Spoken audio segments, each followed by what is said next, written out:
Ettevõtlusega alustamisel praegu tagantjärgi vaadates tundub see idee nii-öelda teostus. Et idee võib olla, see võib väga hea olla, aga sealt reaalse teostuseni jõuda on kõige valulisem.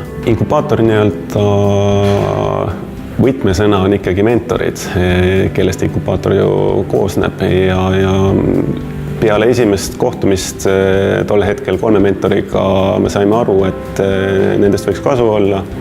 Ja nüüd tagantjärgi see reaalselt niimoodi ka läks, et sooviks siinkohal tänada Kristjan Niinemaad, kes on nii-öelda meie mentor tänaseni.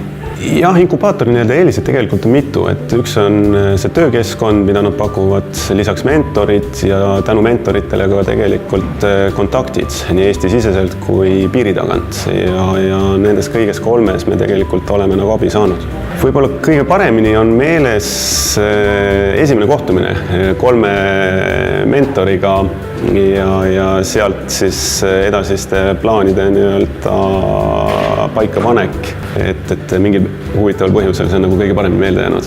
Täna nüüd, kui on sisuliselt 2,5 aastat me oleme olnud ja kui tuleks keegi nii-öelda noor ettevõtja, siis põhiline põhjus, miks ma soovitaks inkubaatoriga liituda, oleks see, et kontaktid noorel ettevõtjal ja ettevõttel ei ole neid paraku ja kindlasti ka elukogemus ja ettevõtluskogemus mentorite poolt.